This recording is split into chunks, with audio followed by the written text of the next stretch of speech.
예, 만나서 반갑습니다. 반갑습니다. 예, 광우 스님이라고 합니다. 저희 불교에 굉장히 유명한 그 이야기가 있습니다. 이번 생에 사람으로 태어나기 어렵고 사람으로 태어나도 불법을 만나기 어렵다라는 말이 있죠. 그래서 우리 입장에서 봤을 때 여기 계신 분 다 사람이잖아요. 그렇죠? 네. 예, 혹시 사람 아닌 분 계세요? 예, 다 사람이지 않습니까? 근데 이제 거대한 윤회의 흐름에서 봤을 때 윤회 다 아시죠? 네. 태어나고 죽고 태어나고 죽는 이 거대한 윤회의 흐름에서 봤을 때 이번 생에 사람으로 태어나는 것은 굉장히 큰 복이랍니다. 그렇지만 사람으로 태어나도 우리 주변에 보면 불법과 인연이 있는 사람이 있는가 하면 비록 사람으로 태어났어도 불법과 인연을 짓지 못하는 사람들이 있죠. 네. 그래서 사람으로 태어나기도 어렵지만 똑같이 이 지구상의 사람으로 태어나도 불법과 인연을 맺을 수 있는 것은 또 과거 전생에 굉장히 큰 복이 있어야 된다고 합니다. 그래서 부처님과 또한 역대로 이 세상에 출현하셨던 수많은 큰 스님들께서 이번 생에 사람으로 태어났고 이번 생에 불법을 만났으니까 부지런히 수행해라. 이번 생에 사람의 몸을 잃어버리며 다음 생, 다다음 생 다시 어떻게 될지 모른다라는 그런 아주 간곡한 법문을 많이 하셨습니다. 근데 우리가 사람으로 태어나서 불법을 닦아 나감에 있어서 가장 중요한 게 또 스승복입니다. 그렇죠, 여러분. 우리가 무엇을 하든 항상 스승에 대한 복이 있어야 되지 않습니까? 그래서 스승 중에서 가장 훌륭한 스승은 역시 부처님이겠죠. 그런데 또 우리 입장에서 보면 이미 부처님께서 세상을 떠나신 지 거의 2500년이 지난 이 시대를 우리가 또 부처님이 이 세상을 떠난 지 오래되셨다 해가지고 말법 시대라고 부르기도 합니다. 근데 예전에 그 어느 큰 스님들의 법문을 보면 이런 구절이 되게 자주 나옵니다. 아무리 부처님이 계신 시대에 태어나도 내가 열심히 수행하지 않으면 부처님이 계신 시대에 태어난들 무슨 이득이 있을 것이며 부처님이 계시지 않은 이 세상에 태어났다 하더라도 부처님께서 남기신 법문을 열심히 수행을 한다면 바로 옆에서 부처님을 모신 것과 같다. 그런 이제 법문들이 있습니다. 근데 우리 입장에서 봤을 때 항상 수행을 하거나 불법을 닦을 때 부처님 같이 위대한 스승이 옆에 있었으면 얼마나 좋았을까 하는 아쉬움이 들지만 가만히 우리 하는 걸 보면 막상 부처님 옆에 계셨어도 왠지 게으름 피웠을 것 같다는 그런 생각이 들 때도 있습니다. 네. 여러분들도 좀 그런 생각 들 때 있습니까? 네. 그래서 머리로는 내가 기도하고 수행해야 된다는 걸 다 알면서도 막상 잘 돼요, 안 돼요? 안 되죠. 자꾸 게으름이 나지 않습니까? 네. 이 기도하고 수행해야 된다는 걸 알면서도 게으름이 나는 이 마음을 우리가 참 업장이 두껍구나. 업보가 두껍구나라고 표현을 합니다. 그래서 전생의 업장과 업보가 두꺼워서 이번 생에 복을 짓고 선업을 짓고 열심히 수행해야 된다는 걸 알면서도 몸이 잘 따라준다, 안 따라준다? 예, 잘 따라주지 않는 그런 이제 상황이 펼쳐지게 되는 거죠. 그 부처님 당시에 마하가섭이라는 스님이 계셨습니다. 예전에도 마하가섭에 대한 스님 이야기 몇 번 들려드렸는데 기억나십니까? 뭐 안 나는 거 다 알아요. 예. 그 마하가섭이라는 스님이 계셨는데 부처님의 가장 뛰어난 10분의 제자였던 10대 제자 중에 한 분이십니다. 근데 이 마하가섭 스님이 저기 동굴에서 이제 홀로 수행을 하고 있었을 때 그 동굴에서 수행을 하면서 그 2명의 어린 제자를 두게 되었다고 합니다.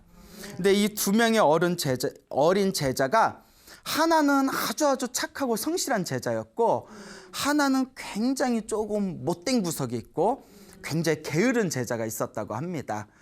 그래서 이제 항상 그 착하고 부지런했던 제자가 이 스승인 마하가섭 스님을 위해서 항상 새순물을 이제 데펴놓고 목욕하실 때가 되면 목욕물을 데펴놓고 매일매일 시중을 잘 들었는데 옆에 있는 이 못된 제자가 이 게으르면서 못된 제자가 이제 꾀를 부리게 됩니다.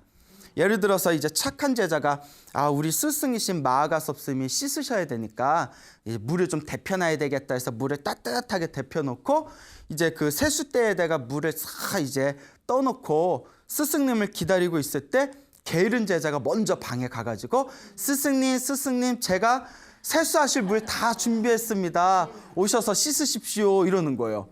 막상 마가섭스님이 오시면 그게 물이 자 이렇게 따뜻한 세숫물이 있으면 당연히 누가 했을 거라고 생각하죠? 그 나쁜 제자, 게으른 못된 제자가 했을 거다. 그렇게 이제 믿고 계시겠죠. 그러니까 이런 일을 몇 번 당하고 나니까 그 지렁이도 밟으면 꿈틀거린다고 하잖아요. 이 착한 제자가 화딱지가 나는 거예요. 예? 이거 뭐지? 싶어서 뭐 내가 호구인가? 뭐 이러면서 쟤 왜 저러지? 못됐다. 그러다가 나중에는 이제 복수를 꿈꾸게 됩니다. 이 착한 제자가, 이 성실한 착한 제자가 너 한번 골탕 먹여봐라 이렇게 한 뒤에 이제 다음날 목욕을 하실 그런 어떤 시일이었나 봐요. 그래서 이 착한 제자가 살짝 목욕물에 팔팔 데운 뒤에 그 목욕물을 데워놓은 목욕물을 따로 바가지에다가 항아리에 퍼가지고 자기만 알고 있는 것에다가 그 항아리를 다 놓은 채 그 팔팔 끓고 있는 솥에다가는 물을 한 바가지만 넣었답니다. 그러니까 그리고 살짝 그 솥에 있는 뚜껑을 살짝 열어놓으니까 멀리서 보면 그래도 김이 좀 모락모락 날 거 아니에요? 그러니까 물을 잔뜩 끓여놨구나 이렇게 착각을 일으키게 만들었대요. 그 게으른 제자는 또 평소와 다름없이 이렇게 이제 낮잠 자다 일어난 뒤에 저기 이제 솥에서 이제 스승님이 이제 목욕하실 물에 그 솥에서 이제 연기가 모락모락 김이 모락모락 나니까 또 이 착한 놈이 요 착한 제자가 요거 또 솥에다가 물을 가득 담아서 목욕물을 만들었구나 싶어가지고 확인도 안 해보고 사실 솥에는 이제 물이 한 바가지 정도뿐이 없었잖아요. 김만 나올 정도였는데 확인도 안 해보고 평상시처럼 성실한 제자가 잘 했겠지 생각하고 그 마아가서스님한테 가서 스승님 목욕물을 잘 준비해놨습니다. 와서 바로 씻으시면 됩니다. 이야기를 한 거예요. 그래서 마아가서스님도 이제 평소와 같이 이렇게 그 팔팔 끓고 있는 이제 그 솥이 있는 목욕탕에 가가지고 씻을 준비를 하시는데 제자가 이제 물을 떠다니려고 솥을 딱 열었는데 물이 한 바가지뿐이 없는 거잖아요. 그러니까 속으로 아이고 당했다 싶은 거예요. 그럼 막 속으로 화가 난 거예요. 그러니까 이런 거 보면 지가 먼저 잘못해놓고 우리 주변에 보면 그런 사람들 있지 않아요? 자기가 잘못해놓고 자기가 좀 손해보면 세상 떠나가듯이 막 오히려 역정 부리는 사람들이 있잖아요. 살다 보면 이상한 사람들이 많은 것 같아요. 네, 그걸 많이 당해보셨나 보다. 그러니까 이 게으른 제자가 화가 나가지고 이 못된 제자가 화가 나서 어떻게 해요? 할 수 없이 이제 강가에 가서 물을 다시 떠오는 수밖에 없잖아요. 씩씩거리면서 이제 물동이를 들고 이제 강가로 이제 떠나게 됐는데 마가섭스면 가만히 목욕물이 다 됐다고 해서 왔는데 쟤는 왜 다시 물동이를 들고 왜 또 저 강가에 가나 하고 의아해하고 있을 때 그때 착한 제자가 이제 항아리에 미리 담아놓은 그 뜨끈한 물을 탁 꺼내와가지고 스승님 여기다 따로 준비해놨습니다 하면서 이제 목욕 준비를 해드립니다. 그 마가서스님이 지혜로운 분이시잖아요. 이게 무슨 시츄에이션? 뭐 이러시다가 그래서 가만히 고민했다가 여태껏 저 못된 제자가 꾀를 부렸던 거구나. 저 못된 제자가 이제 요 착한 제자가 다 준비해 놓은 걸 못된 제자가 자기가 한 것처럼 미리 선수 쳐놓고 이번에는 얘가 좀 골탕을 먹었나 보구나. 그런 거 이제 그걸 다 이제 꿰뚫어 보시게 되죠. 그래서 이제 목욕을 다 마치시고 나서 그 못된 제자를 부릅니다. 불러서 앉혀놓은데 수행자가 그러면 안 된다. 어떻게 다른 사람의 공로를 그렇게 빼앗을 수가 있냐. 네가 그러면 안 된다. 수행자는 모름지기 마음을 정직하게 가져야 된다라고 이렇게 자상하게 훈계를 했답니다. 그러면 그렇게 스승님이 좋은 얘기를 해주면 마음으로 받아들여야 되는데 요 제자가 착하다고 했어요? 못됐다고 했어요? 못됐다고 했죠. 못된 사람들 특징이 좋은 말 해줘도 꼬아서 들어요. 예, 많이 경험하셨나 보다. 예, 꼬아서 듣는 게 있죠. 근데 우리 마음에는 다 좀 그런 게 있어요. 나중에 시간 지나고 나면 다 나 좋으라고 한 얘기인 걸 다 안데 막상 그 자리에서 안 좋은 얘기 들으면 괜히 짜증나고 막 니는 잘났나 뭐 이런 마음들이 없지 않아 있잖아요. 이게 우리의 중생심이죠. 그 제자가 못된 제자가 이렇게 마아가서스님의 그런 자상한 훈계를 들었는데 반성하기보다는 마음속으로 고작 물 몇 방울 때문에 더럽게 잔소리하네 하고 마음으로 악한 마음을 품게 됩니다. 예, 그러니까 이제 악한 제자가 이제 삐치게 돼요. 그래서 그 다음날 스님들은 인도 당시에 그 부처님 당시에 인도에서 스님들께서는 항상 하루에 한 끼 마을에 가서 탁발을 하셨잖아요. 식사를 하실 때 탁발을 하셨는데 그 다음날 탁발을 하러 이제 내려가게 됐는데 요 못된 제자가 삐쳐가지고 자기는 안 나간 거예요. 그러니까 이제 스승하고 착한 제자만 다 바리떼를 들고 마을에 가서 탁발을 하게 됩니다. 그래서 이 삐친 못된 제자가 남 먹을래. 우리 애들 보면 삐치면 남 먹어 막 이런 거 있잖아요. 아이들 키우면서 경험하셨죠? 예, 그럴 때 어떤 느낌 들어요? 예? 그래도 내 새끼 뭐 이런 느낌이 드나요? 아니면 아유 지 애비 닮아가지고 뭐 이런 삐지기도 엄청 삐져 뭐 이런 생각이 드나요? 뭐 여하튼 요 못된 제자도 삐쳐가지고 탁발을 안 나갑니다. 그러니까 안 나가고 방에 뒹굴뒹굴 있는데 그 당시엔 스님들이 하루에 한 끼만 드셨으니까 저녁 동안 아침 동안 아무것도 못 먹었으니까 배가 어떡하겠어요. 배가 고프잖아요. 그래서 야 나 삐친 거 티내다가 내가 굶어 죽게 생겼다 이래가지고 이제 몰래 자기가 이제 마을로 내려옵니다. 마을에 내려와서 평소에 자기의 스승이었던 마하가섭 스님을 굉장히 존경하던 부잣집 신도를 찾아가게 됩니다. 혼자 다 부잣집 신도를 몰래 찾아가게 되는데 그 부잣집 신도가 마하가섭 스님의 제자니까 자기가 존경하던 가섭 스님의 제자가 혼자 딱 찾아오니까 깜짝 놀라서 평상시에는 항상 스승이었던 마하가섭 스님과 함께 탁발을 다니다가 오늘은 그 제자 혼자서 딱 찾아오니까 놀란 거예요. 아니 혹시 스승님이 마하가섭 스님이 무슨 일이 있으십니까? 오늘 왜 혼자 오셨습니까? 이러니까 못된 제자가 또 꾀가 생기는 거예요. 그래서 뭐라고 했냐면 스승이신 마하가섭 스님께서 너무나 몸이 편찮으셔서 멀쩡한 사람 또 병자로 만들어요. 너무나 몸이 편찮으셔서 제가 대신 탁발을 나왔습니다 하면서 스승께서 몸이 너무 안 좋으시니까 이런 음식이 필요합니다. 몸이 아플 때는 무엇보다도 잘 먹는 게 중요한 거 아닙니까? 하면서 평소에 자기가 먹고 싶었던 걸 해달라고 요구를 했답니다. 근데 이제 우리 부처님 계율에 의하면 스님은 그 탁발을 할 때 신도한테 난 무엇을 먹고 싶습니다라고 요구를 못하게 돼 있어요. 원래 그게 원칙에 돼 있습니다. 그래서 부처님 당시에는 신도들이 채소를 올리든 육류를 올리든 스님은 그냥 받은 대로 다 먹게 되어 있었습니다. 왜냐하면 신도들한테 나는 채소를 먹을 거니까 육류를 빼고 채소만 준비해 주십시오. 나는 몸이 허해서 육류를 먹어야 되니까 채소는 빼고 육류 음식을 해주십시오. 이런 식으로 요구를 하면 누가 번잡하겠어요? 신도들이 번잡해지기 때문에 부처님께서 그냥 신도가 주는 대로 먹어라 라는 그런 가르침이 있죠.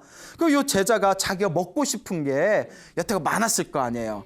그러니까 그 먹고 싶은 걸 스승 핑계를 대면서 우리 스승이 쓰러지셨다고 빨리 갖다 드려야 되니까 요거 해주고 저거 해주고 요거 해달라고 하니까 존경하던 스승님이 쓰러졌다니까 그 신도가 얼마나 마음이 다급했겠어요. 아유 스님 좀만 기다리십시오 하면서 그냥 척척척척척 뭐 대장금인가 뭐 하였다 해가지고 음식을 그냥 아주 기가 막히게 만들어서 그 제자 스님의 바리떼에다가 음식을 가득 이제 담아드리고 이제 보시를 하게 됩니다. 근데 이제 제자는 이제 몰래 그걸 다 누가 먹었겠어요? 본인이 다 먹었겠죠. 맛있어 하고 이제 다 먹고 나서 이제 방에서는 시치미를 뚝 떼는 거예요. 스승이 돌아와도 아무것도 안 먹은 척 시치미를 뚝 뗐는데 그 다음날 이제 마하가섭 스님이 또 탁발을 나가십니다. 근데 역시 못된 제자가 같이 탁발에 갔을까요? 안 갔을까요? 안 갔겠죠. 그래서 착한 제자만 데리고 탁발을 나갔는데 그동안 저 집을 못 갔는데 이번에 저 집에 가서 탁발을 하자꾸나 하면서 어제 목된 제자가 찾아갔던 그 부잣집에 찾아가게 됩니다. 그 신도가 딱 보니까 막 좋아가지고 팔짝팔짝 뛰면서 스님 아프시다더니 제가 어제 정성스럽게 올린 음식으로 이렇게 몸이 건강해지셨나 봅니다 하니까 이 스승 마하가섭 스님이 이렇게 어이가 없는 거예요. 아니 어제 나 다른 집에서 다른 음식을 공양받았는데 무슨 얘기입니까 하니까 이제 그 신도가 자초지종을 다 설명을 합니다. 그때 마하가섭 스님이 아이고 요 못된 제자가 또 이 심신 깊은 신도에게 또 거짓말을 했구나.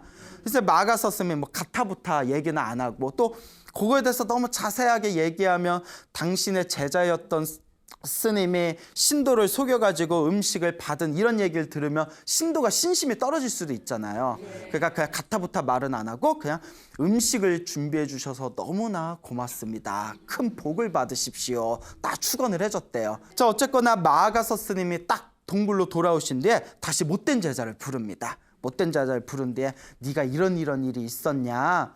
그 못된 제자가 아이고 속으로 아이고 들켰다. 그래가지고 예 제가 먹고 싶어 그랬습니다 이러니까 마아가서 스님이 또 이제 자상하게 훈계를 합니다. 네가 수행자인데 그러면 되냐? 수행자로서 해야 할 짓을 해야 할 일이 있고 하지 말아야 할 짓이 있는데 너는 하지 말아야 할 짓을 했구나 하고 크게 이제 혼을 내니까 또 속으로 아유 저번에는 물 몇 방울 때문에 막 화를 내더니 오늘은 그 음식 조각이 몇 개 때문에 저렇게 나에게 모욕을 주는구나 하고 이제 팽 하고 이제 토라진 거예요. 근데 우리 주변에 보면 그렇게 꼬이고 좀 못된 사람들이 없지 않아 있어요. 그러니까 이제 이 마아가서 스님이 다 훈계를 하시고 그 다음날 또 이제 가섭 스님께서 착한 제자와 탁발을 이제 또 내려가셨는데 이 목된 제자가 마음에 성이 나가지고 스승이 없는 틈을 이용해서 망치와 몽둥이를 들고 스승의 물건을 다 때려 부셔버린 거예요. 그래서 진짜 못됐죠. 다 때려 부신 뒤에 마지막에는 길을 떠나면서 마아가서 스님이 쉬시는 방에다 불을 질러 놓고 그렇게 이제 떠나게 됩니다. 이런 이야기가 이제 그 부처님 설화에 나오게 되죠. 그래서 먼 훗날에 그 마아가섭의 못된 제자가 그렇게 절을 마아가서 스님의 품을 벗어나고 나서 어떻게 살았는지는 기록에는 안 나오지만 뭐 잘 살았겠어요. 그렇게 계속 못된 마음으로 살았겠지만 마지막에 이런 구절이 있습니다. 그 제자는 먼 훗날 세상을 마치고 나서 어디에 떨어졌다? 지옥에 떨어졌다라는 그런 이제 이야기가 전해지고 있습니다. 어쨌거나 이런 이제 사건이 터지고 나서 그 소문이 이제 널리 퍼지게 되었답니다. 그래서 하루는 이제 마아가서 스님과 같은 지역에 있었던 어느 스님께서 이제 부처님이 계신 제따와나 이제 그 사원에 가가지고 부처님께 인사를 드립니다. 부처님 제가 어디에서 제가 수행을 하고 부처님께 인사드리려고 잠시 찾아왔습니다 하니까 부처님께서 어디서 왔다고? 예, 어디서 왔습니다. 그 부처님께서 미소를 지으시면서 거기에 나의 훌륭한 제자 마아가섭 스님이 있는데 그래 마아가섭 스님은 어떻게 건강하게 잘 지내고 있냐 이렇게 이제 안부를 묻게 됩니다. 그러니까 그 부처님께 인사를 드렸던 그 다른 스님이 아이고 부처님 정말 큰일이 있었습니다 하면서 그 못된 제자가 그 마아가서 스님의 물건을 다 부시고 방에다 불을 지르고 도망간 사건을 이야기합니다. 그 부처님께서 그 얘기를 가만히 들으시더니 이렇게 싱긋 미소를 지으십니다. 아니 그런 일을 당했는데 부처님이 왜 미소를 지었을까요? 남의 불행은 나의 행복? 그렇죠. 부처님이 그러실 리는 없죠. 부처님께서 살짝 미소를 지으니까 그 스님이 의아한 거예요. 아니 부처님 마아가서 스님이 엄청나게 고생을 했는데 어찌하여 그런 미소를 지으십니까 하니까 비구요. 옛날에는 남자 스님을 비구라고 부르죠. 비구요. 이 이야기는 이번 생에서만 일어난 게 아니라 머나먼 과거 생에도 있었던 일이다. 머나먼 과거 생에 있었던 실수를 이번 생에도 되풀이하는 것을 보고 내가 미소를 지은 것이다. 그러니까 그 비구 스님이 도대체 무슨 말씀입니까 하니까 부처님께서 다음과 같은 이야기를 하십니다. 머나먼 과거 전생에 한량없는 과거 전생에 아주 깊은 산 속에 새 한 마리와 원숭이 한 마리가 이렇게 살고 있었답니다. 근데 이 새는 굉장히 부지런해가지고 막 그 자그마한 부리로 나뭇가지와 돌멩이 같은 걸 주워와가지고 그 나무 위에다가 아주 튼튼한 이제 둥지를 하나 틀게 됩니다. 그래서 그 둥지 속에서 편안하고 안락한 삶을 살고 있었는데 그 밑에서 그 나무에서 같이 살고 있던 원숭이는 항상 추위가 닥칠 때마다 오들오들 떨면서 덜덜덜덜 떨면서 자기의 그 몸을 가릴 만한 어떤 조그만 집도 짓지를 않는 거예요. 그 새가 보다 못해서 원숭이에게 질문을 던집니다. 원숭이야, 원숭이야. 너는 사람하고 똑같은 손도 있고 발도 있고 머리도 있는데 왜 집을 짓지 않느냐? 그 새가 원숭이가 새 말을 알아듣나요? 예, 자 이런 거 깊이 생각하면 돼요, 안 돼요? 안 돼요. 예, 알겠죠?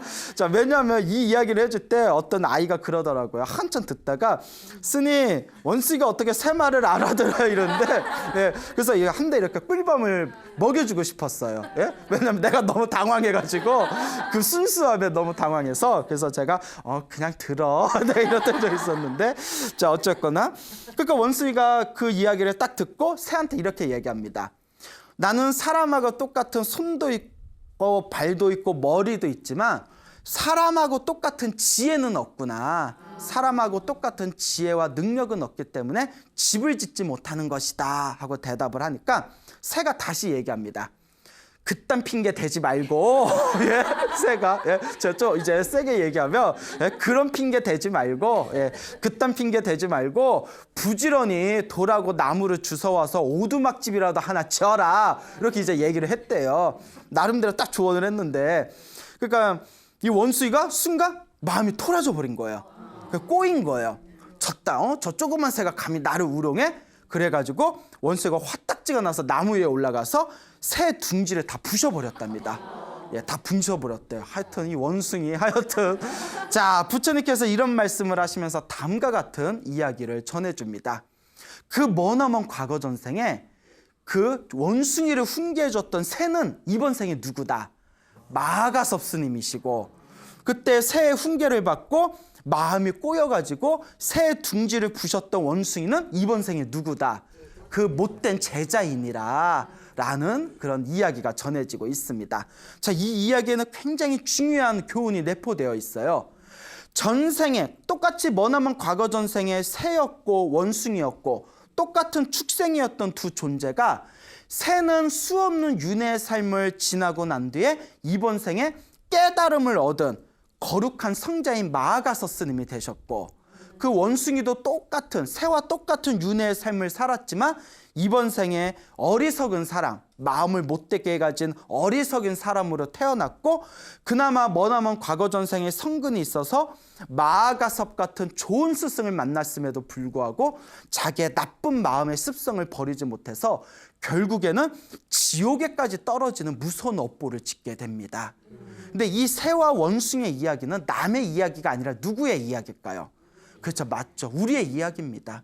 가만히 우리 스스로를 보면 우리는 새와 같은 존재인 것 같아요? 아니면 원숭이 같은 존재인 것 같아요? 원숭이, 그렇죠. 자기 입으로 새라고 하기 좀 부끄럽죠. 예. 그리고 또 지금 우리의 모습을 보면 우리의 모습이 마하가섭을 더 많이 닮은 것 같아요? 그 못된 제자의 마음을 더 많이 닮은 것 같아요. 그렇죠. 예. 우리 마음에 아주 중생심이 많지 않습니까?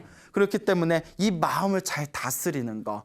그래서 마하가섭 스님 같이 좋은 스승을 만났다 하더라도 자기가 스스로 닦고 노력하고 수행하지 않으면 언제든지 우리는 그 못된 제자와 같이 지옥에 떨어질 수 있는 가능성이 열려 있다는 겁니다.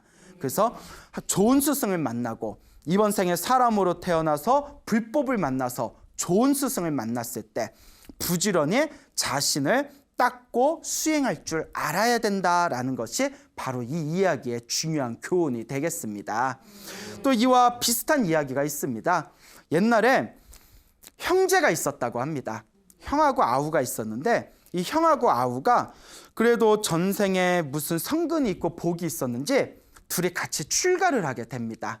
머리를 깎고 출가했는데 형은 굉장히 열심히 수행을 했답니다.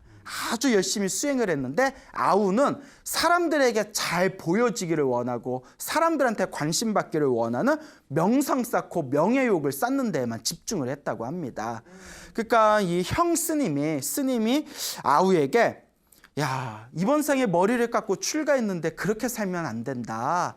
이번 생에 불법을 만나고 우리가 이렇게 머리를 깎아서 수행을 하는데 열심히 수행을 해야지. 왜 그렇게 욕망에 휘둘리면서 사냐? 이제부터라도 마음을 제대로 잡고 수행을 해라라고 간곡하게 이야기를 합니다. 근데 이 아우 스님이 제대로 알아들어요, 못 알아들어요? 그렇죠. 여기서 제대로 알아들어서 열심히 수행했대요 하면 이야기가 또 전달이 안 되겠죠. 자, 여기서 이제 우리 아우 스님이 말을 듣지를 않습니다. 말을 듣질 않고 계속 자기 욕망에 휘둘리면서 살다가 결국에는 큰 병에 걸려버렸답니다. 근데 사람이 보왕산매론이라는 데에서도 병 얻기를 바라지 말아라, 병으로서 스승을 삼아라 라는 얘기가 있습니다. 그래서 평소에 인생을 굉장히 교만하게 살았던 사람들이 병에 딱 걸리고 나서 무언가 자기 자신을 좀 내려놓을 수 있고 자기 자신을 반성하는 어떤 그런 어떤 기회로 삼을 수가 있지 않습니까? 그래서 이제 아우스님이 딱 병에 걸렸을 때 도저히 어떤 그 약을 쓰고 어떤 의사가 와도 그 병이 낫지를 않는 거예요. 그래서 이제 내가 다 죽게 생겼구나 싶어서 자기가 살아왔던 삶을 반성해 보니까 너무나 자기의 삶이 너무나 후회가 되는 겁니다. 그래서 이제 자기 형님이었던 그 형님 스님을 불러가지고 눈물을 주르르 흘리면서 제가 형 말씀을 제대로 듣지 못하고 이렇게 어리석게 살았던 게 제가 너무나 후회가 됩니다. 죄송합니다, 스님. 제가 죽으면 어디로 떨어질지 저도 참 불안합니다. 이렇게 이제 눈물을 흘리면서 형한테 막 이제 하소연을 하게 되죠. 그리고 며칠 후에 그 아우스님이 결국 세상을 떠나게 됩니다. 그래서 열심히 수행을 해서 신통이 있었던 그 스님이, 형 스님이 가만히 이제 신통력에 들어가가지고 내 죽은 아우스님이 어디로 태어났나 하고 가만히 이렇게 살펴보니까 다행히 이제 사람으로 태어난 거예요. 그래서 어디로 태어났나 봤더니 그 근처에 어느 부인의 자궁 속으로 들어가게 된 겁니다. 그러니까 이제 10개월 후에 이제 아이로 태어나게 되겠죠. 그래서 10개월을 잘 기다렸다가 그 부인이 아이를 낳았을 때쯤에 그 형 스님이 그 집을 찾아가게 됩니다. 그 집안과 이렇게 친분을 맺어요. 친분을 맺으면서 서로 이제 친한 스님과 신도 관계가 됐는데 그 형 스님은 이제 마음속으로 어떤 계획이 있었냐면 나중에 저 아이가 크면 나중에 부모의 허락을 받아가지고 내가 내 제자로 내가 데려가야겠다. 전생에 내 아우가 스님이 돼서 열심히 수행을 못했으니 이번 생에라도 내가 잘 키워가지고 내가 도인으로 만들어야 되겠다. 이런 계획을 잘 세워놨대요. 그러다가 그 아이가 몇 년이 지난 뒤에 4살이 되었을 때 하루는 이제 엄마가 아이를 이제 안고 그 스님이 계시는 절에 찾아가고자 합니다. 이제 가는데 그 스님이 계시는 절에 이렇게 바위도 있고 굉장히 좀 이렇게 험준했대요. 그래서 엄마가 이제 아이를 안고 조심조심 간다고 갔는데 그만 손을 놓쳐가지고 아이가 땅바닥에 떨어졌대요. 근데 그 막 바위가 있고 험준하잖아요. 아이가 그만 머리가 부딪혀가지고 머리가 깨져서 죽어버립니다. 그냥 너무나 어이가 없죠. 그러니까 딱 죽어버리니까 그러니까 이제 그 스승이 깜짝 놀래가지고 아이고 어쩌다가 하고 그 아이가 이제 또 어디로 태어났나 하고 자기 신통력을 딱 살펴봤는데 이 아이가 그 책에 보면 이런 내용이 나옵니다. 엄마가 손을 놓쳐서 머리가 땅바닥에 부딪히면서 죽을 때 아파요, 안 아파요? 아프겠죠. 여러분 머리 안 깨져도 아플 것 같죠? 아프지 않습니까? 아픔을 느끼면서 자기를 놓친 엄마에 대해서 화를 냈답니다. 화를 내는 마음을 일으켰대요. 예? 그러니까 엄마에 대해서 화를 내는 마음을 강력하게 일으키면서 목숨이 끊기게 되는데 제가 요 소나무 강의를 통해서 몇 번 말씀을 드렸을 거예요. 사람은 다음 생을 결정짓는데 죽기 직전에 한 생각이 가장 중요하다라는 말씀을 드린 적이 있습니다. 기억나세요? 네. 기억 안 날 것 같은데? 기억나요? 근데 몇 번 말씀을 드렸어요. 그 아이가 죽기 직전에 엄마에 대한 강력한 원망과 그 분노를 가지고 머리가 깨지면서 죽었기 때문에 죽은 뒤에 지옥에 떨어지게 됩니다. 그러니까 지옥에 떨어져 버리니까 그 스님, 형 스님으로서도 도저히 어쩔 방법이 없는 거예요. 그때 그 형 스님이 다음과 같이 한탄을 합니다. 이번 생에 사람으로 태어나 불법을 만났을 때 미리 부지런히 수행을 해야지 우물쭈물 시간을 보내다가는 다시는 구제할 수 없는 지경에까지 이르게 되는구나 라고 한탄하는 내용의 그런 이야기가 전해지고 있습니다. 이와 같이 우리가 지금 사람 몸을 만나서 이 불법을 만났을 때 미리미리 닦아야 돼요. 근데 우리 마음이 어때요? 에휴, 다음에, 내일, 다음 주, 다음 달, 내년 하다가 나중에 어떻게 돼요? 나중에는 이불 속에서 이제 딱 누워가지고 산소 마스크 쓰고 눈물을 주르르 흘리면서 아이고 그때 닦을 걸, 그때 열심히 기도해 놓을 걸. 이런 상태가 안 된다고 보장할 수가 없는 겁니다. 그래서 다음에 하다가 진짜 좋은 시절은 다 보내버리고 이제 내가 마음 먹고 복을 짓고 선업을 짓고 수행을 하고자 마음 먹어도 몸이 따라줄 수 없는 상태까지 이르르면 그 모든 손해는 다 누구의 몫이 된다? 나의 몫이 된다라는 것을 우리가 기억할 필요가 있습니다. 그러니까 우리가 기도를 하고자 할 때, 수행을 하고자 할 때 지금 이 순간부터 시작을 해야 되는 거예요. 이 순간부터 관세음보살을 한 번 더 불러보고 지장보살을 한 번 더 불러보고 금강경을 한 번이라도 더 읽어보고 법화경을 한 글자라도 더 써보고 이와 같이 지금 닦아나가는 지금 현재의 모습이 가장 중요하다라는 것을 여러분들이 잘 기억하시길 바랍니다. 알겠죠? 네. 자, 또 이제 재밌는 이야기를 하나 해드리겠습니다. 워낙에 유명한 이야기라서 여러분들 또 아시는 분들도 계실 텐데요. 예전에 산에서 혼자 수행하시는 어느 수행자가 있었다고 합니다.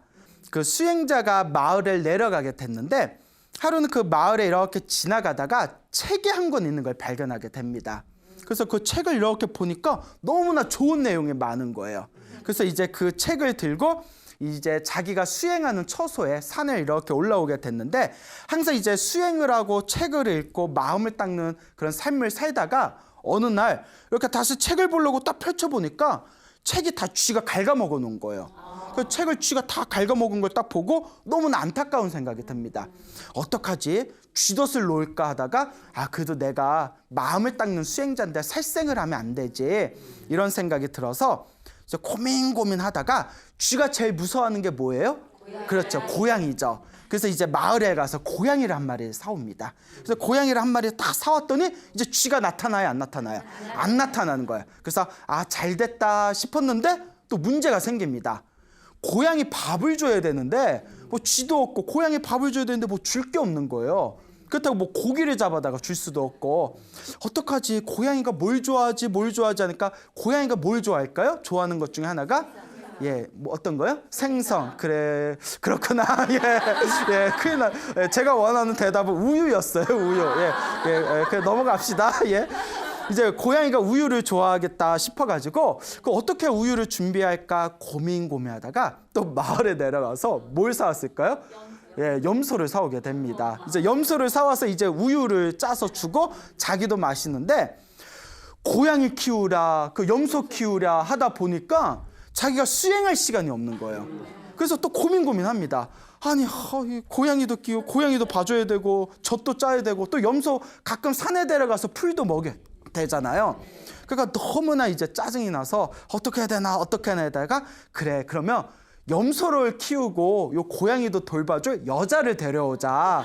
그래서 마을을 내려가게 됩니다. 그래서 이제 굉장히 성실해 보이는 젊은 여자를 또 데려와요. 데려온 뒤에 자, 그러면 여기 고양이도 좀 봐주고 고양이가 없으면 쥐가 나타나서 큰일 난다. 고양이도 잘 봐주고 고양이 밥 먹이려면 염소 잘 키워야 된다. 염소도 봐주고 좀 이렇게 시간이 나면 여기 청소도 해달라. 그 모든 게 다 원래 상태로 돌아왔어요. 그래서 이 수행자가 오로지 수행하면 이제 몰두를 할 수 있게 되었습니다. 그래서 이제 책도 있고 고양이도 있고 염소도 있고 여자도 있고 모든 게 다 만족스러웠는데 어느 날 정신을 딱 차려봤더니 자기 어느새 여자하고 결혼을 해가지고 애를 가지고 있는 거예요. 어느 날 정신을 딱 차려봤더니 무슨 타임머신처럼 이게 뭔 일이지? 이러다가 그 이제 처자식이 생겼으니까 먹여 살려야 되니까 농사를 져야 되고 또 애들하고 이제 부인이 취해 떨면 안 되니까 더 크고 튼튼한 집을 지어야 되고 이런 식으로 이제 하다 보니까 도저히 수행할 시간이 없는 거예요. 하루 종일 일만 하고 그러다가 문득 이런 생각을 일으킵니다. 아니, 어디서부터 잘못된 거지? 라는 이제 고민에 빠지게 되는 거죠. 이 이야기를 한번 추적을 해보면 처음에 마을에서 뭘 샀어요? 책을 샀고 책을 샀더니 뭐가 갉아먹어요? 쥐가 갉아먹고 쥐를 이제 쫓아내야 되니까 무엇을 샀어요? 고양이를 샀고 고양이 밥을 먹여야 되니까 염소를 샀고 근데 이제 염소도 키우고 고양이도 돌봐줘야 되니까 여자를 불러왔는데 어느새 정신 차려보니까 갑자기 어떤 애가 생겨버리고 집 짓고 농사 짓는 상황이 펼쳐지게 된 거죠. 이 이야기의 교훈은 바로 책을 보지 말자. 예? 책을 보지 말자라는 그런 훈훈한 이야기로 이제 결말을 내려지게 됩니다. 예, 자, 웃자고 한 말이고요. 자, 이 이야기가 무엇을 뜻하는지 알겠죠? 예, 자그마한 욕심이 오히려 내 몸을 해칠 수 있는 더 큰 욕망으로 치닫게 될 수가 있다. 그렇기 때문에 항상 내 주변에서 수행을 했을 때 그 자그마한 욕심일지라도 내려놓을 수 있어야 되고, 수행을 하고 있는 지금 이 순간에 최선을 다해야 된다라는 것을 우리가 이 이야기를 통해서 우리가 하나하나 깨닫게 됩니다. 자, 부처님 당시에 소매치기 2명이 있었습니다. 2명의 소매치기가 있었는데, 하루는 이 2명의 소매치기들이 오늘은 어떻게 제대로 된 어떤 호구가 없나 이렇게 주변을 둘러보고 있는데, 소매치기들이 제일 좋아하는 장소가 사람이 많은 장소지 않습니까? 번잡한 장소인데 수십 명 수백 명의 남녀가 서로 이제 짝을 이뤄가지고 어딘가로 걸어가고 있는 걸 발견하게 됩니다. 그래서 그 사람들한테 어디에 가시는 겁니까? 라고 질문을 던지니까 제따와나 이제 그 사원에서 부처님께서 이제 법문을 하고 계셔가지고 거기에 우리가 이제 법문을 드리러 가는 겁니다. 그러니까 요 2 소매치기가 생각하기를, 야, 그곳에 가면 사람들이 저렇게 많으니까 우리가 소매치기를 하기가 쉽겠구나라는 생각이 듭니다. 그래서 제따원에 가봤더니 아니나 다를까 사람들이 굉장히 많은 거예요. 그래서 2명의 소매치기들이 어떤 사람을 노릴까, 누가 만만한가 이렇게 호신탐탐 노리고 있는데, 한 소매치기는 그때 이제 어떤 사람의 이제 지갑을 훔칠까 하고 이렇게 두리번거리고 있느라고 부처님의 법문이 전혀 귀에 들어오질 않는 겁니다. 근데 옆에 있었던 한 명의 소매치기는 그 이제 사원에 와서 이제 누구의 이제 주머니를 훔칠까 하다가 부처님의 음성 소리를 듣자마자 갑자기 그 법문에만 집중을 하게 되는 겁니다. 그러니까 그 똑같은 2 소매치기인데 서로의 모습이 전혀 이제 다른 모습으로 펼쳐지는 거죠.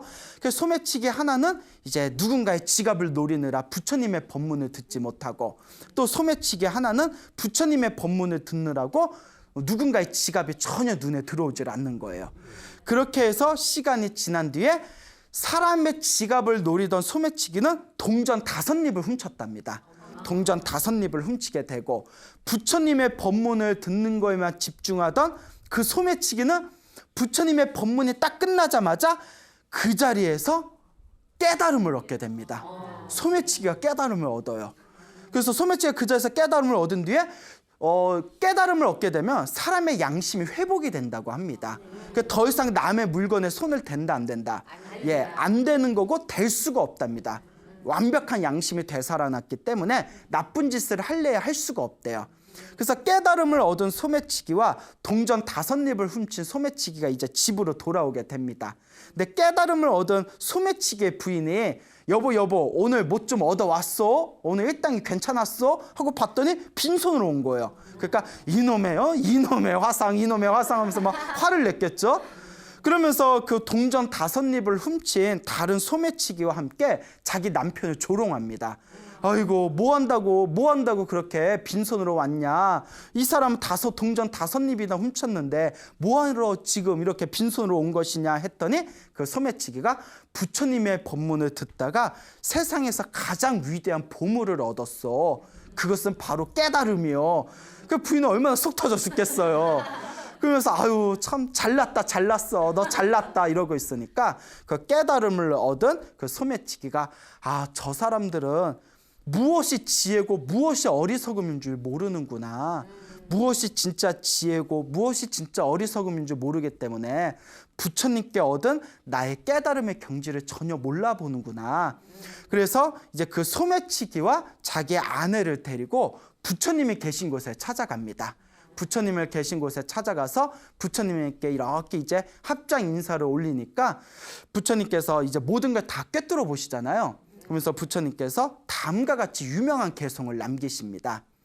자기 자신이 어리석다고 생각하는 사람은 알고 보면 오히려 지혜로운 사람이다.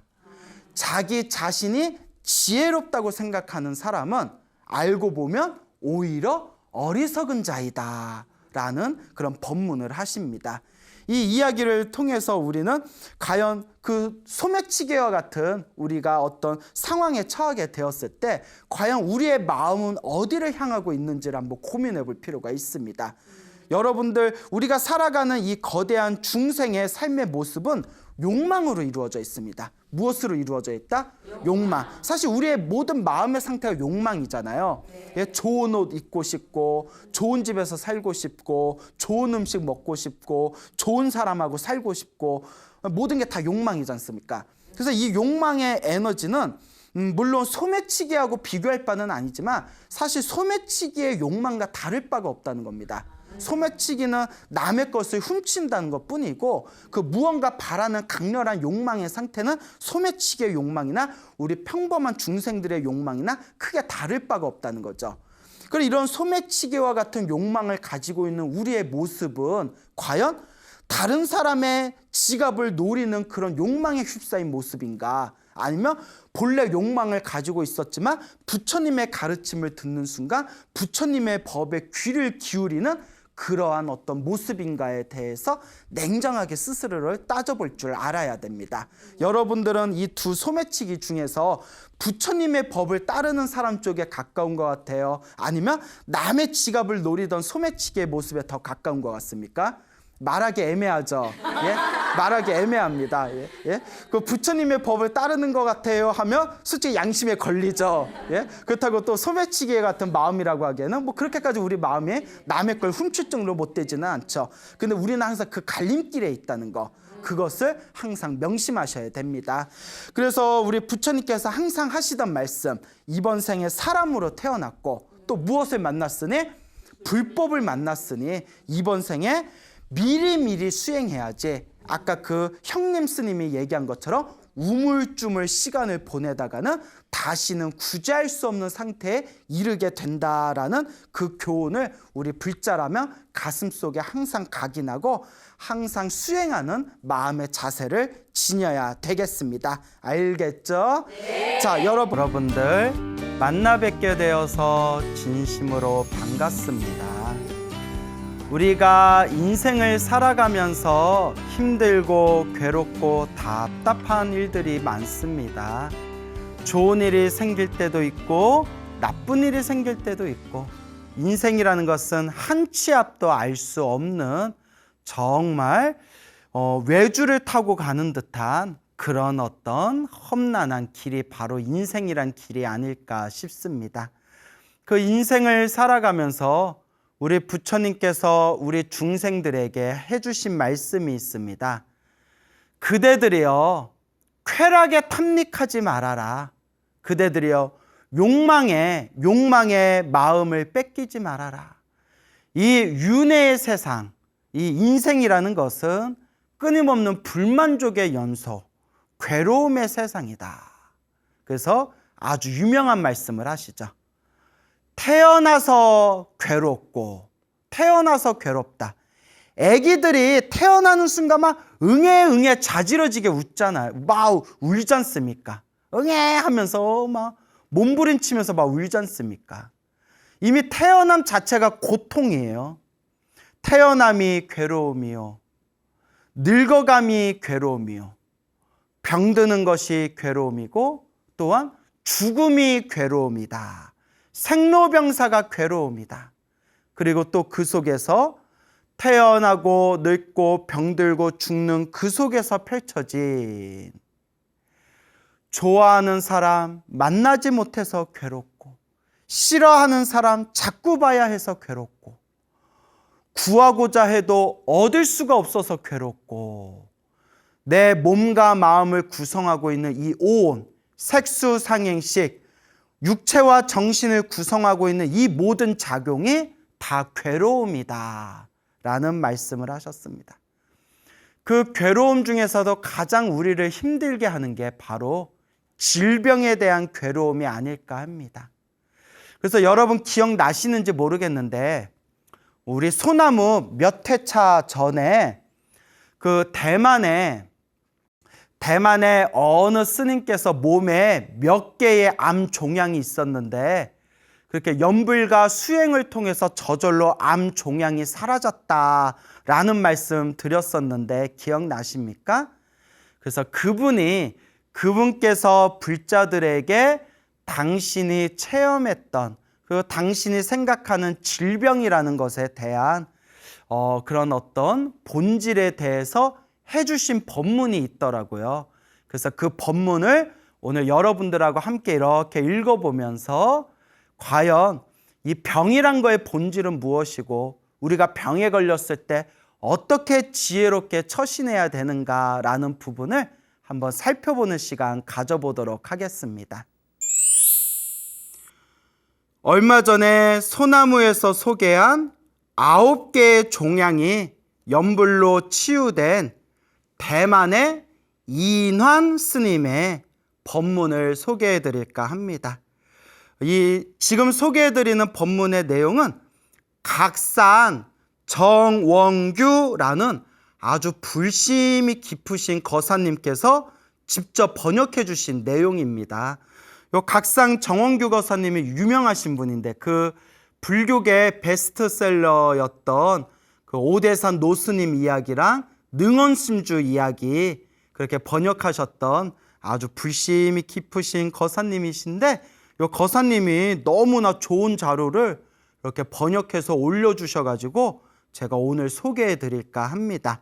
근데 내용이 엄청 길어요. 내용이 엄청 길어서 제가 그냥 굵직굵직한 부분만 발췌해서 설명을 드리도록 하겠습니다.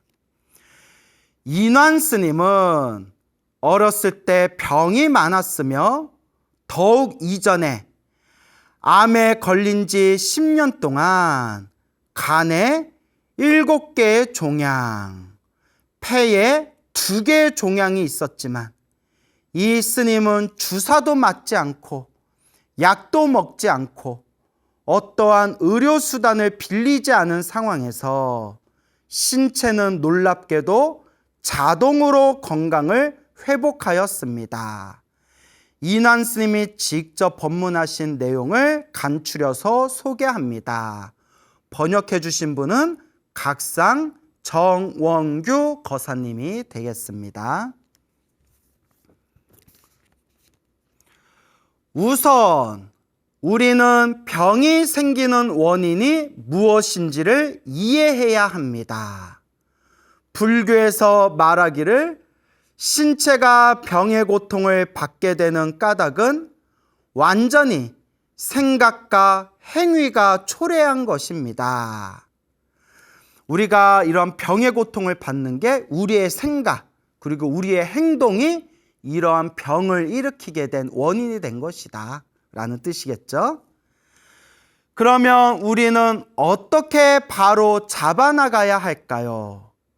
마땅히 생각하지 말아야 할 것은 생각하지 말고 보지 말아야 할 것은 보지 말 것이며 듣지 말아야 할 것은 듣지 말고 말하지 말아야 할 것은 말하지 말 것이며 마땅히 가지지 말아야 할 것은 가지지 말고 하지 않아야 할 것은 하지 않아야 하며 마땅히 가지 말아야 할 길은 가지 말아야 하며 마땅히 서지 않아야 할 곳은 서지 않아야 하는데 이러한 사람이 건강할 수 있습니다.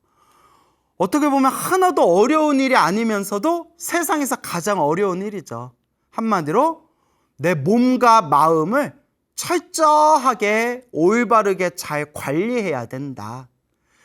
그 인터넷 동영상에 유명한 의사 선생님이 나와서 하시는 말씀이 여러분 100살 사는 거 어렵지 않습니다 라고 하더라고요. 100살 사는 거 어렵지 않습니다.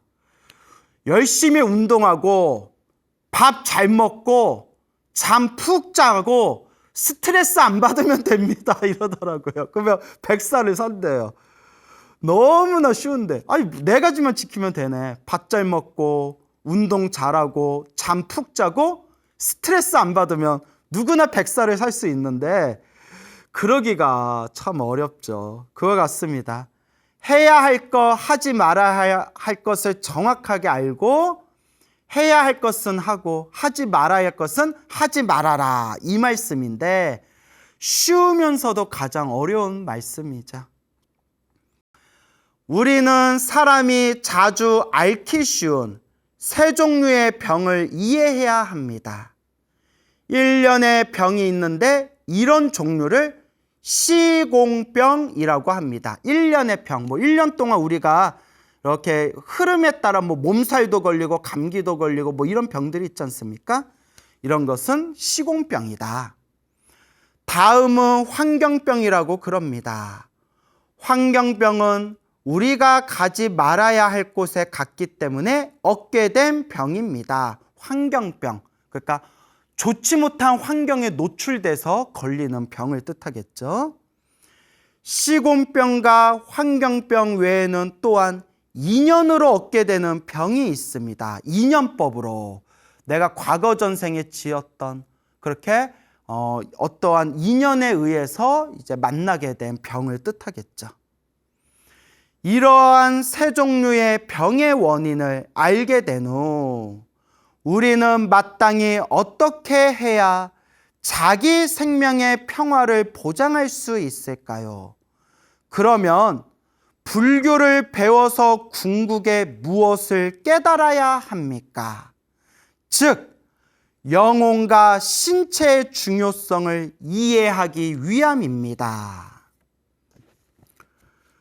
우리 인생의 과정에서 정신은 물질을 떠날 수 없으며 물질도 정신을 매우 필요로 합니다. 정신과 물질은 떨어질 수가 없다. 정신과 육체는 서로가 떨어질 수 없는 거죠. 정신과 육체는 서로가 불가분의 관계를 맺고 있습니다. 마치 동전의 양쪽 면과 같죠. 동전의 앞쪽과 뒤쪽과 같은 게 우리 몸에 있어서 이제 정신과 육체라고 할 수가 있겠죠. 따라서 생명이 평안한 과정 가운데서 우리에게 필요한 것은 두 개의 평안입니다. 첫 번째는 영혼의 평안이며 두 번째는 신체의 평안입니다. 여기서 영혼의 평안이라고 했는데 더 정확히 말하면 정신의 평온이겠죠. 우리 정신의 평화, 그리고 신체의 평화. 그래서 몸과 마음의 평화라고 말할 수가 있겠죠. 저는 10년간의 암 환자 경력을 여러분에게 소개하려고 하며 듣고 나면 바로 이해하실 것입니다. 이 인환 스님께서 어렸을 때부터 몸이 안 좋았고 성장하고 난 뒤에는 몸에 그렇게 수많은 7개의 그런 암으로 그렇게 10년 동안 고생을 하셨다고 합니다. 근데 그걸 수행과 연불로 자연스럽게 암 종양이 사라졌다는 거예요. 10년간의 암을 앓는 기간 동안 저는 상당히 고통스러웠기 때문에 세상에 더 이상 살기를 구하지 않았습니다. 당시 제가 연불한 목적은 바로 극락왕생을 구하기 위한 것입니다. 그러니까 이인환 스님이 암으로 이제 투병 생활을 하면서 너무나 몸이 아프고 괴로워서 일찌감치 세상에 대한 어떤 살겠다라는 집착이 없었대요.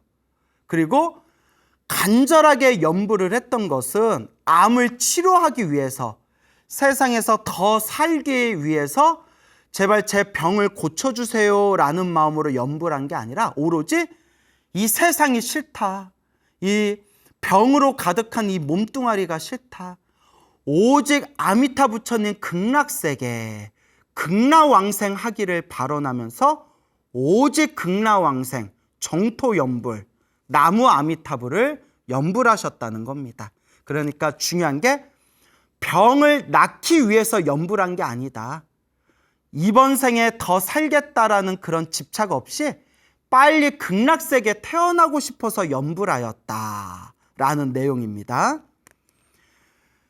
나는 일념으로 극락왕생을 원하였으며 결과적으로 이 방법으로 생각지도 않게 나의 병은 치료가 된 것입니다.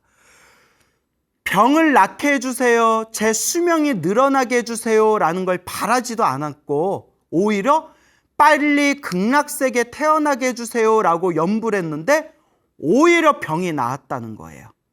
참으로 이 염불의 공덕은 우리 중생이 다 헤아릴 수 없고, 이런 어떤 사례들을 봤을 때 결국 모든 게 인연법의 흐름대로 나아가는 거구나, 요 미묘한 인연법의 에너지가 있구나 라는 것을 느끼게 됩니다. 당시 제 자신도 도대체 나의 회복이 진짜인지 가짜인지를 믿지 못했습니다.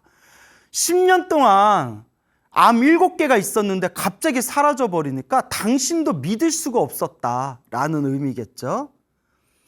따라서 그때를 나는 자주 회상하는데, 극락왕생을 원했는데 어째서 도리어 살아났는가? 참 이게 중요해요. 병이 낫기를 바라는 마음으로 염불한 것이 아니라 극락세계에 태어나기를 발언하면서 염불했는데 어째서 나의 병이 낫고 수명이 늘어났는가? 왜일까?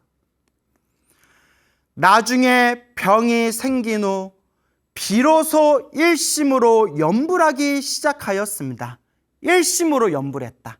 한마음으로 염불했다. 간절하게 염불했다는 뜻이겠죠. 병이 중하여 염불하는 것조차도 곤란하였습니다. 얼마나 병세가 깊고 얼마나 몸이 힘들었으면 그 염불하는 것조차도 힘들었다라고 말씀하시는 거죠. 염불은 나의 생명을 편안하게 하는 소프트웨어가 된 것과 같습니다. 계속하여 염불을 지속해서 최후의 건강을 회복하게 되었습니다. 이러한 경험을 통하여 나는 점점 이해하게 되었습니다. 우리가 염불하는 과정에서 반드시 모든 힘을 나무 아미타불에 집중해야 합니다. 우리가 염불할 때 반드시 모든 힘을 염불에다 집중해야 된다. 그래서 중요한 부분에서 다시 한번 읽을게요. 우리가 염불하는 과정에서 반드시 모든 힘을 나무 아미타불에 집중해야 합니다. 관세음보살을 염불하시는 분들은 관세음보살에, 지장보살에 염불하신 분들은 지장보살에 간절하게 온 힘을 다해서 집중해야 합니다. 그러니까 간절하게 하라는 뜻이죠. 간절하게. 한 번에 염불을 하면 그대는 한 번에 평화를 얻습니다. 우리는 생명을 치료해야지 병을 치료하는 것이 아닙니다. 우리는 생명을 치료해야지 병을 치료하는 것이 아니다. 우리 생명의 본연의 에너지가 그렇게 꽉 차게 되면 내 병은 저절로 사라지게 되는 것이다. 생명이 건강하게 회복되지 않으면 신체는 회복되기 어렵습니다. 생명이 회복되면 우리의 신체도 저절로 회복됩니다. 그 밖에 나무 아미타불 염불 공덕이 매우 불가사의함을 이해해야 합니다. 자, 여기서부터는 나무 아미타불 염불의 공덕에 대해서 지금 하시는 말씀인데요. 2008년 사천성 대지진이 났는데 그때 정말 끔찍한 일이 생겼죠. 너무 안타까운 일이죠. 사천성 대지진이 났는데 저는 그곳을 시찰한 적이 있습니다. 그 결과 신기한 현상을 하나 발견하였습니다. 염불하는 도량은 비록 많거나 적거나 서로 다른 정도의 파손은 있었습니다. 그러나 전부 무너진 것은 없었습니다. 그러니까 그 성에도 수많은 사찰이 있고 수많은 사찰에서도 이제 수행하는 방법이 저마다 다르잖아요. 그런데 그곳에 무너진 사찰에 이렇게 시찰을 갔는데 연부라는 도량, 나무 아미타불, 연부라는 도량은 좀 많이 부서진 것도 있고 좀 적게 부서진 곳도 있었지만 완전히 무너진 절은 없었다는 거예요. 바로 이게 연불의 공덕이다. 좀 부서진 곳은 있었지만 완전히 무너진 곳은 없었다. 그런데 천도제를 위주로 하는 사찰은 모두 무너져 있었습니다. 제가 늘 말씀드리죠. 천도제도 공덕은 있지만 내가 염불하고 내가 기도를 해야 돼요. 그래서 저를 찾아오신 수많은 불자님들 중에서도 굿도 해보고 온갖 제사도 다 지내봤지만 효과를 보지 못하다가 소나무를 보고 난 뒤에 간절하게 기도하고 기도해서 구슬하고 제사 지내도 보지 못했던 그 확연한 효과와 그 가피와 공덕을 생생하게 체험하신 불자님들이 제 주변에 많습니다. 결국 부처님 가피와 공덕의 가장 밑바탕, 가장 중요한 뿌리는 바로 염불, 내 스스로 기도하는 겁니다. 그런데 천도제를 위주로 하는 사찰은 모두 무너져 있었습니다. 지진이 발생한 그날 400명 가까운 많은 사람들이 그곳에서 염불을 하고 있었지만 결과는 어떻게 되었는가 하면 그 절의 6채 되는 근처의 모든 건물은 전부 무너졌지만은 오직 그들이 염불하는 염불 땅은 조금의 파손도 생기지 않았습니다. 비록 염불 땅의 벽에 약간의 균열이 있었지만 한 사람도 손상을 입지 않고 400명이 전부 안전하였습니다. 그 400명의 불자들이 염불 법당에 들어가서 그 지진이 났을 때 오로지 일심으로 나무 아미탑을 염불을 하니 그 주변에 있는 건물은 다 무너졌지만 염불 법당만큼은 건물의 균열만 가고 전혀 무너짐이 없었고 그 법당 안에 나무 아미탑을 염불하신 400명의 불자님들도 모두 크게 다치지를 않았다. 참 이런 내용 보면 사실 저는 이런 생각이 들어요. 만약에 그 400명의 불자가 간절하게 염불을 해서 부처님이 도와주신 거라면 그러면 이왕에 도와주는 김에 좀 옆에 있는 다른 사람들, 염불을 안 한 사람들까지도 싹 다 좀 도와주시지 왜 염불하는 사람만 도와주셨을까? 라는 생각이 여러분들도 들죠. 이왕 도와주실 것 좀 중생 좀 다 도와주시지 그 염불한 사람들만 도와주시냐, 팔은 안으로 굽냐, 이런 생각 드실 수 있죠. 저도 그런 생각이 들거든요. 근데 이게 인연법이래요. 염불을 한 인연, 내가 염불을 한 그 인연의 힘으로 가피와 공덕을 받은 것인데 우리 불교는 인연법이잖아요. 내가 가피와 공덕을 받을 수 있는 인연을 짓지 않았는데 어떻게 도와주냐는 거예요.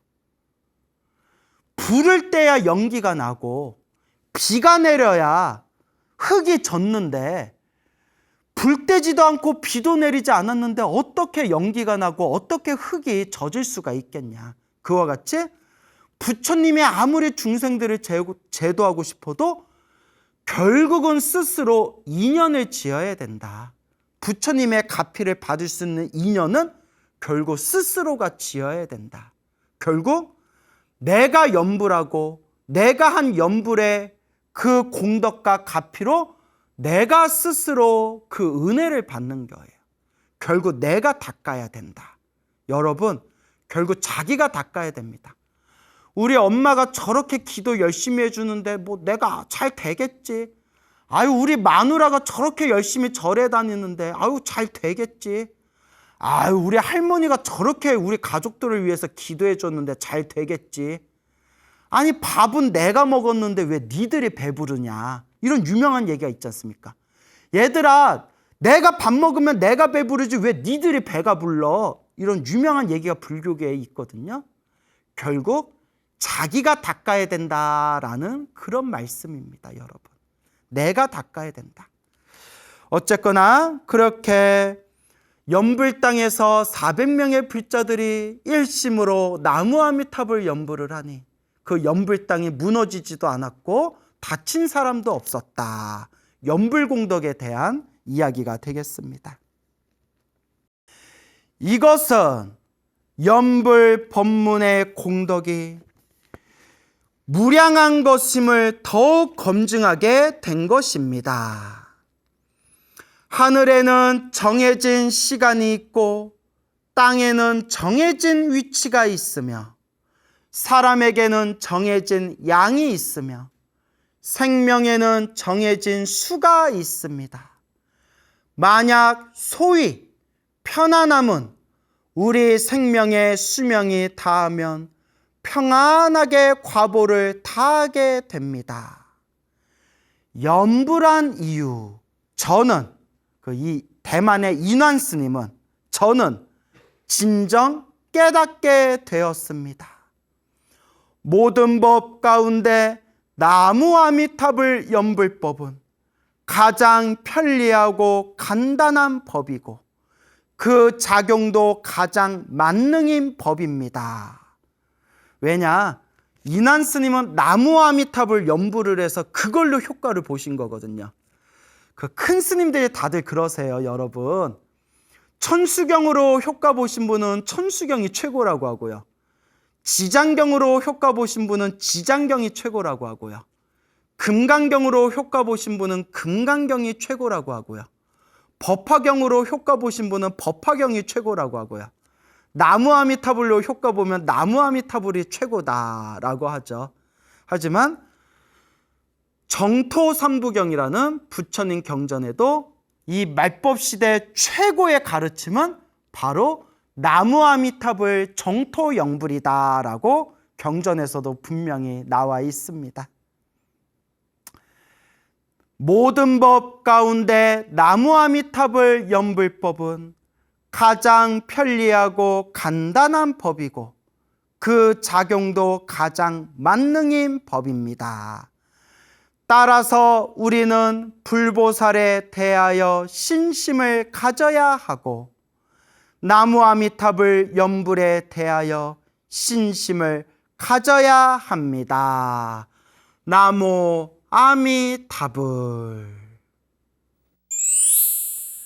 자, 이렇게 10년 동안 암으로 힘들고 괴롭고 고생하셨던 그 대만의 인완 스님께서 오직 극락세계 완생하겠다.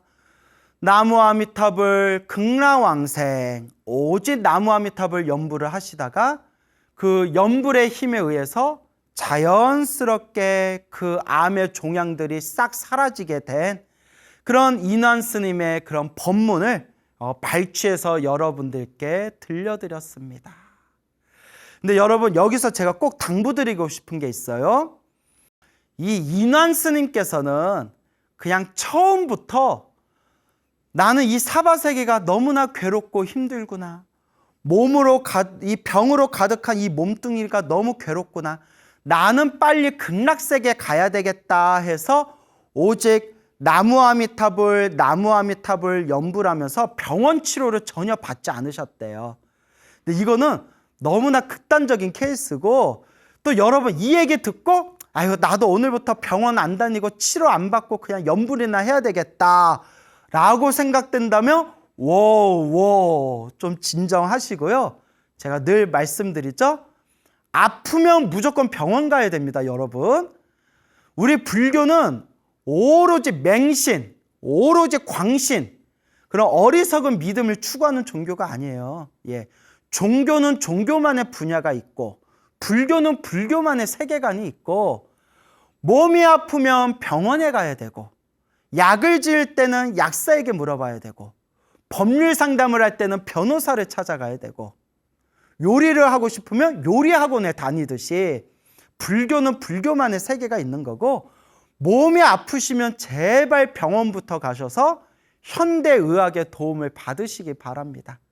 하지만 만약에 여러분들이 스님, 저는 이제 살 만큼 살았고 나이도 많고 더 이상 저는 아무 미련 없이 오직 나무아미탑을 염불하면서 그렇게 염불하면서 극락세계 왕생하기를 발언하겠습니다 하신다면 제가 더 드릴 말씀은 없지만 아직 이 세상에서 조금 더 해야 할 일이 있으시고 아직 좀 젊으시고 조금 더 이 세상에서 무언가 가족들과의 인연이 또 아직은 남아 계신 분들이 계시다면 좀 몸 이상하다 싶을 때 빨리 병원에 가셔서 초기에 현대의학의 도움으로 그렇게 진단받고 치료받으시기 바랍니다.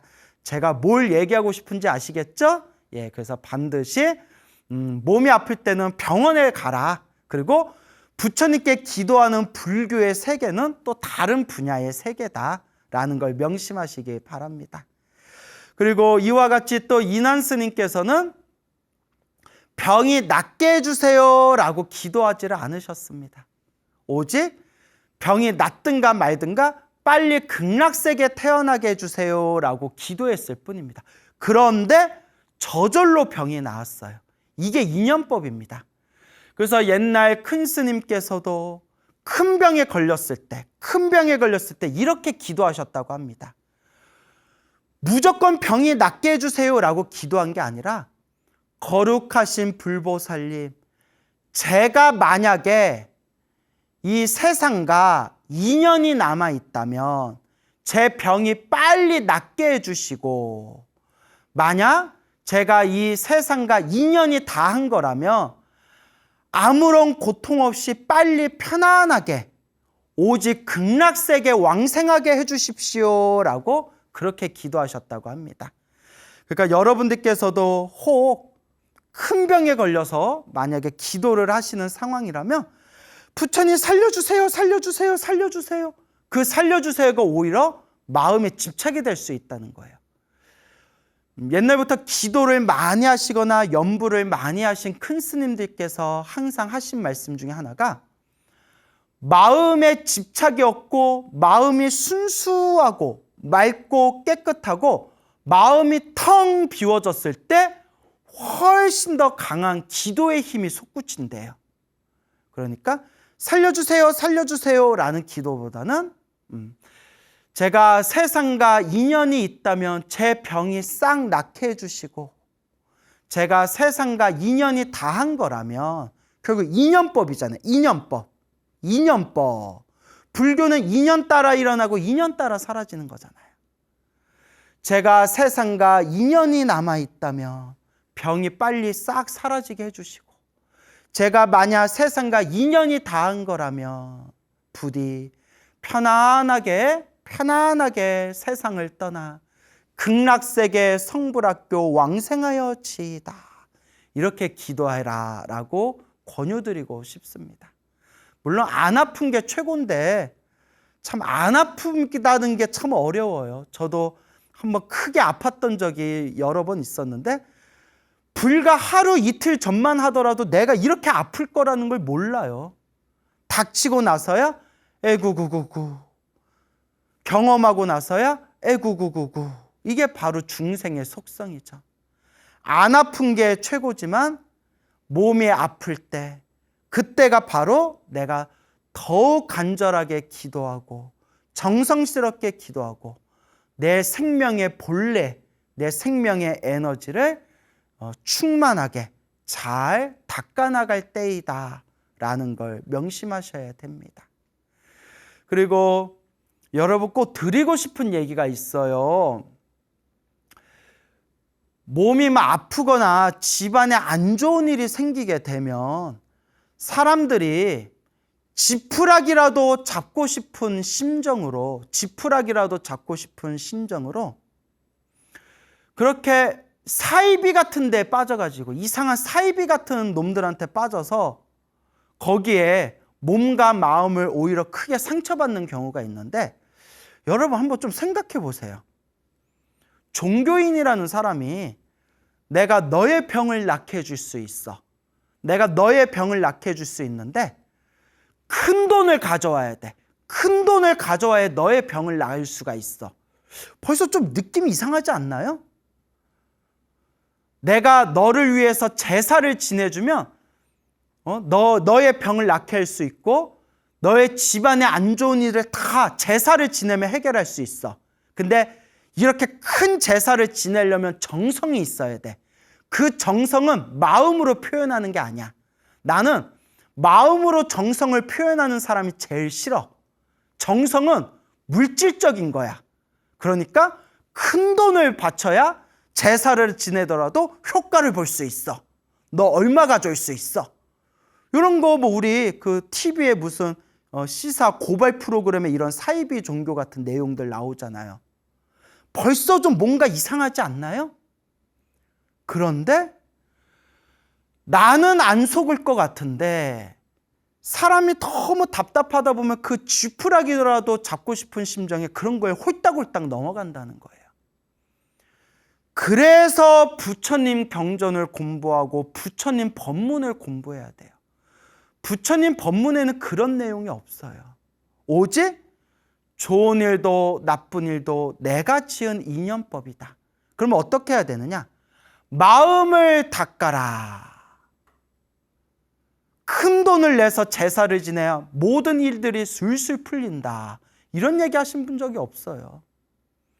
내가 기도하고 내가 염불하고 내 주변에 좋은 마음으로 복과 선업과 공덕을 베푸는 것이고 그렇게 마음을 닦는 인연으로 내 업장은 점점 소멸하고 내 선업 공덕의 힘은 더욱더 강력해지는 겁니다. 제가 왜 이런 얘기를 하느냐? 엄한 데에서 몸과 마음의 상처를 당하시고 소나무 보고 난 뒤에 뭐 찾아와서 하소연하거나 그렇게 당신이 지푸라기라도 잡고 싶은 마음에 찾아갔는데 오히려 그런 사기를 당하신 그런 분들의 이야기를 너무 많이 들어서 그래요. 그럼 제가 늘 여러분들한테 드리는 이야기가 뭐냐? 내가 닦아야 된다. 내가 닦아야 된다. 내가. 오늘 읽어드린 편지의 주인공이신 대만의 인환 스님도 무슨 뭐 제사를 지냈다, 뭐 부적을 썼다, 뭐 묘자리를 바꿨다, 뭐 이런 내용 하나도 없잖아요. 오직 일심으로 간절하게 염불했을 뿐입니다. 오직 염불했을 뿐입니다. 그 간절한 염불이 부처님의 지혜와 자비, 은혜와 공덕의 가피로서 하나가 될 수 있었던 것입니다. 이렇게 쉽고 이렇게 단순한 길이 있는데 왜 자꾸 멀리 이상한 데를 찾아다니느냐? 그것도 업보예요, 여러분. 왜 저런가 하고 봤더니 그것도 업보예요. 정말 이런 얘기하면 여러분들 좀 기분 나쁠 수도 있고 미안할 수도 있겠지만 끼리끼리 만나는 거예요. 끼리끼리 만난다. 제 말이 좀 심한 면도 있지만 그런 어리석은 마음을 일으켜서 그런 이상한 사람들한테 속는 것도 그것도 바로 업보고 업의 습관, 업습이다. 결국 그냥 부처님 경전에 그대로 나온 그대로 단순하게 한결같이 내 마음을 닦고 염불하고 복과 선업과 공덕을 짓고 좋은 일이 생기든 나쁜 일이 생기든 다 내가 지은 업의 인연이고 나는 지금 수행하고 정진할 뿐이다. 한결같이 나아가면 되는데 제가 이런 얘기를 했더니 스님, 우리 중생들이, 우리 불자들이 다 스님 같은 믿음 있으면 우리 벌써 다 머리 깎고 출가했어요 이러더라고요. 그 말도 맞다라고 했어요. 하지만 여러분, 지금 이 순간 소나무 프로그램을 보신 여러분들은 이제 마음의 중심을 잘 세우시기 바랍니다. 밖으로 무언가를 해서 내 업을 풀겠다라는 게 바로 어리석은 생각입니다. 내가 내 업을 지었는데 내가 내 수행으로 닦아야지 내가 밖에서 누구에게 내 업을 풀겠다는 겁니까? 그거는 기도하기 싫고 염불하기 싫고 복짓기 싫고 공덕 쌓기 싫은 게으른 사람, 혹은 쉽게 그냥 쉽게 가자라는 인스턴트 사고방식 가진 사람들의 변명에 불과할 뿐입니다. 절대 한 방에 모든 걸 해결하는 방법은 없습니다. 내가 지은 그 업의 인연을 내가 묵묵히 닦아 나아갈 뿐입니다. 여러분, 오직 염불하십시오. 지금 이 순간 염불하십시오. 뭐 이상하고 특이하고 신기한 기도법을 제발 따로 찾지 마시고 염불, 부처님을 향한 간절한 믿음, 염불부터 시작하는 겁니다. 이렇게 다 가르쳐 줬는데도 또 찾아와서 스님, 제가 너무 힘든데 무슨 기도해야 될까요? 스님, 제가 우리 손주를 위해서 무슨 기도해야 될까요? 스님, 제가 잠자리가 뒤숭숭한데 무슨 기도할까요? 내가 그렇게 제가 소나무에서 모든 기도는 하나로 통하니까 제발 그런 질문 좀 하지 말아라 했는데도 아직도 가끔씩 저한테 또 무슨 기도할까요? 하는 사람들이, 그럴 때마다 내가 차 마시는 찻상에 진짜 엎어버리고 싶어요. 이건 농담이에요. 그만큼 답답하다는 거예요. 소나무에서 몇백 해 동안 수없이 얘기했는데 그게 제대로 안 듣는다는 얘기예요. 제대로 안 듣고 자기 재밌는 것만 몇 개 보고 난 뒤에 쪼르르 와서 질문하는 거예요. 제발 소나무를 1회부터 차곡차곡 보시면서 제가 전하고자 하는 메시지가 무엇인지를 잘 되새기면서 오직 염불할 뿐, 오직 마음을 닦을 뿐, 이것을 명심하시기 바랍니다. 제가 말은 이렇게 해도 제 마음속에는 항상 제발 우리 불자님들, 제발 우리 이 모든 중생들이 다 고통에서 벗어나 행복하기를 바라납니다. 항상 제가 그렇게 바라나고 있습니다. 그래서 여러분들 재밌으라고 말을 거칠게 한 것뿐이고 항상 여러분들이 행복하기를 축원드립니다. 여러분 행복하시기 바랍니다. 여러분 행복해지고 싶습니까? 행복한 삶을 창조하고 싶습니까? 복을 지으십시오. 선업을 지으십시오. 공덕을 쌓으십시오. 복과 선업과 공덕의 힘이 여러분들을 진정한 행복의 길로 이끌어 줄 것입니다. 여러분 성불하십시오.